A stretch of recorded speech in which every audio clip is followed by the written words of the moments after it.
Hello grade 10s, welcome back to a new video. So in today's video we are going to deal with unemployment. Okay, so we'll be looking at unemployment in South Africa, South Africa's unemployment, who they are, how many, and the approach to the problem. Government programs, we're going to look at the approach to the problem and the economically marginalized. So without wasting any more of your time, let's get right into the video. So unemployment is a serious problem in South Africa. By the end of this topic, you should understand the nature and the main causes of unemployment in South Africa, as well as approaches to solving the problem. So let's look at the nature of unemployment. So we're going to be focusing on the numbers. Facts. Over 3 million people are unemployed in South Africa. Half of this have never worked. It is difficult to know how many people are working in the informal sector as figures are not available. If we can increase our economic growth, we could reduce our unemployment rate significantly. So these are the facts about unemployment in the country. So in South Africa, we use two different definitions of the concept unemployment. The first is the official definition used by the Statistics South Africa. The second is the expanded definition. So according to the official definition, someone is unemployed if the person did not work during the 7 days prior to the survey. The person wants to work and is available to start work within a week of the survey. The person has taken active steps to look for work or to start a business in the 4 weeks prior to the survey. So employed people are people who work in other people's businesses and people who have created employment for themselves. So an unemployed person, in the simplest essence, is a person who is willing to work but cannot find work. According to the expanded definition, someone is unemployed if the person did not work during the 7 days prior to the survey. The person wants to work and is available to start work within a week of the survey. But we do not count people or children who cannot be economically active, like underage kids. So if you're not if you're underage, you're not unemployed, you're just not working. Okay? So unemployment only applies to people who are above the ages of 18. So to calculate the unemployment rate equals number of unemployed divided by total EAP times 100 over 1. So EAP is the economically active population. So people under 16 who have jobs, as well as those who do not have job but who are able to work and want to work. So the economically active population consists of people older than 16 years old who have jobs, as well as those who do not have a job but who are able to work and want to work. So people older than 16 who are able to work but do not want to work because they are still at school or college or are retired. So it does not include people younger than 16 and those who may not work because they are in prison. So those are not the economically active ones. So it's 16. Those who are under the ages of 16 are not economically active, and those who are in prison are not economically active. Refer to the figures in the textbook when studying unemployment. So let's look at the types of unemployment. We have frictional, cyclical, structural, seasonal. So you can be asked to name the types of unemployment. You should know the frictional unemployment occurs when a person is between jobs or looking for a job for the first time. So this is frictional unemployment, such as a doctor, such as a school leaver or student who has recently graduated. They are called frictionally unemployed people. And then cyclical unemployment is the result of cyclical changes or fluctuations in the economy. During an economic recession, many workers lose their job, and when the economy recovers, and starts to expand, these workers find job again. And then, so they are just cyclical unemployed people are people who are unemployed because of the state of the economy. And then structural unemployment occurs when the nature of the economy changes and the skills of the labor force do not match the needs of the economy or the technology used in the workplace. So there is a certain need in the work field, but people don't have the skills to match what is needed in the workforce. And then seasonal unemployment occurs when workers in a particular occupation are only needed for part of the year. So let's talk about people who harvest different type of plants, things that are planted, like when we have the orange season, certain people are employed because they are going to harvest orange. But after the harvesting has taken place, there is no employment for them. And then characteristics of the South African unemployment. So unemployment in South Africa has specific characteristics that are partly due to our history. So there's lack of skills. Okay?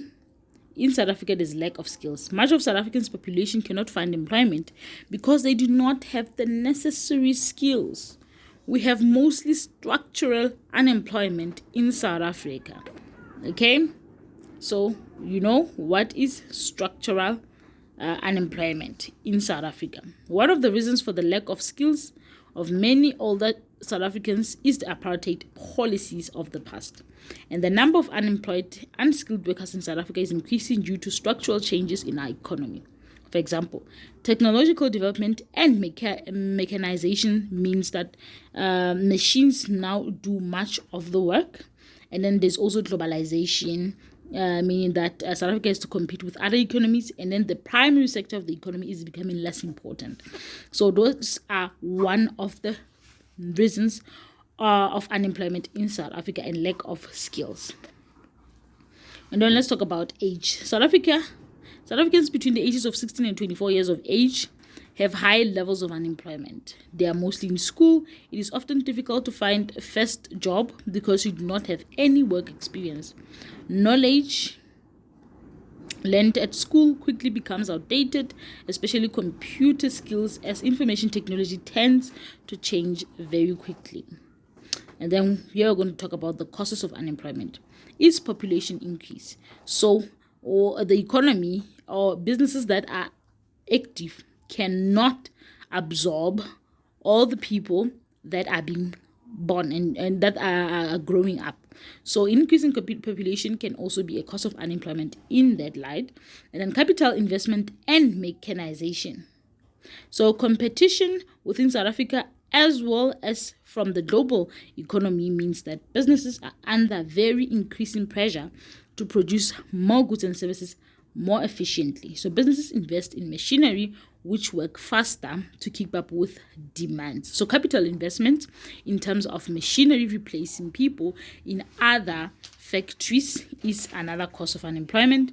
Machines are less complicated to deal with than people.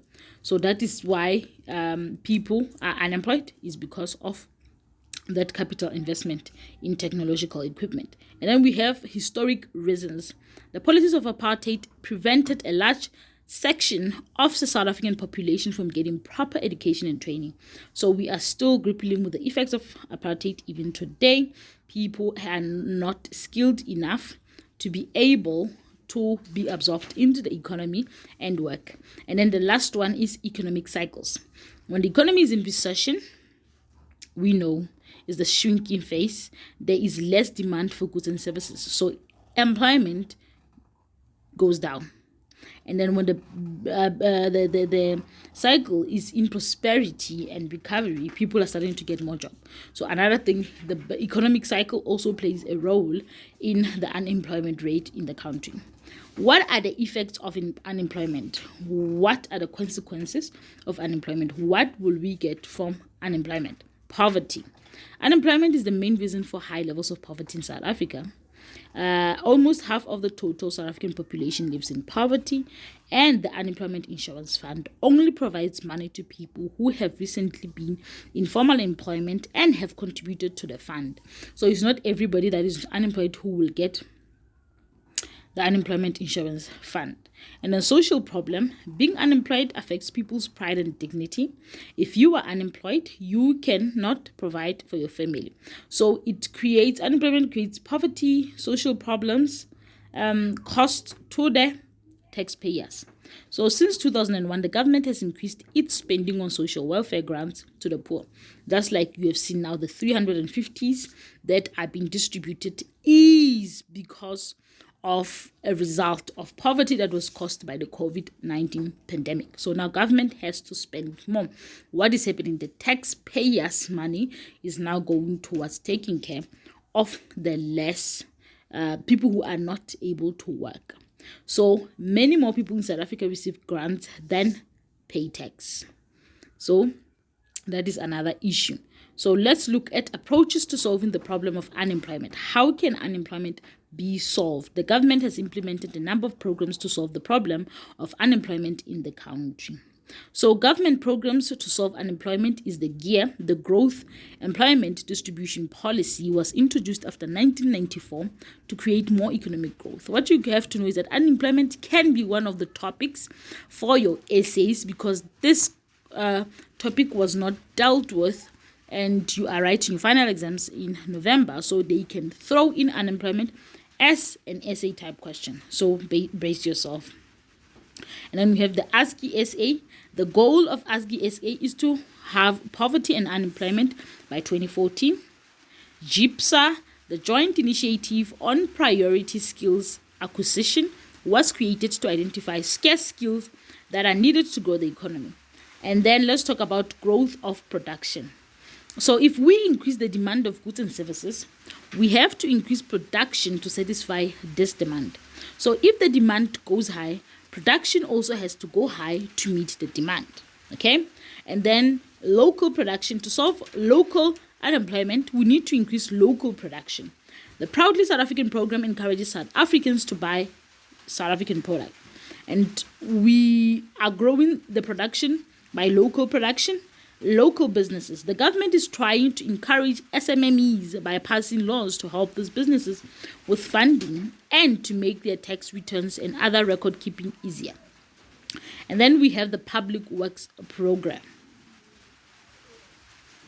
So under the approach of solving unemployment, we have government programs to solve unemployment, and then we have growth of production, and then we have Public Works Program. So the National Public Works Program was established in 1994 to upgrade South Africa's infrastructure and provide job opportunities at the same time. So this employs many unskilled people. People have the opportunity to learn new skills and improve the infrastructure at the same time. And then we have the Unemployment Insurance Fund. It's a way to solve the unemployment issue. So the Unemployment Insurance Fund is an insurance scheme that provides temporary income for people who have lost their jobs. And let's look at the economically marginalized groups. So economically marginalized groups are those people who have not been part of the economy in the past. Okay, marginalized groups are the most vulnerable and unemployed. People who were excluded during the apartheid era are the economically marginalized groups. So the marginalized groups include those who were previously disadvantaged as a result of apartheid policies. So government projects have been created to deal with the problem of unemployment among the marginalized groups. We have things like Skills Development Act to help the marginalized groups. So the Skill Development Act is the government has introduced the Skills Development Act to improve the skills of marginalized South Africans. Employers have to contribute a small percentage of their turnover to the Skills Development Fund. So various sectorial education and training authorities represent the different sectors of the economy. And then we have correcting past policies in order to address the unemployment of the marginalized groups. So the government has introduced a number of policies and laws to correct the old apartheid injustice. And these policies include the Employment Equity Act and Affirmative Action. So the Employment Equity Act and policy of affirmative action have been introduced to address past policies that discriminated against certain population groups. Employers must give preference to Black people, women and people living with disabilities when recruiting workers. And then this applies to all except a very small business. So if a business is very, very small, they do not have to apply the affirmative action. Okay? And then we have the broad-based Black economic empowerment. The broad-based Black economic empowerment policy aims to increase the Black ownership of businesses. So we are done with that chapter. Here we have questions. You can just pause the video, do these questions yourself, just as a way to practice. Thank you very much for watching. Don't forget to like, comment, and subscribe to the channel. Until the next one.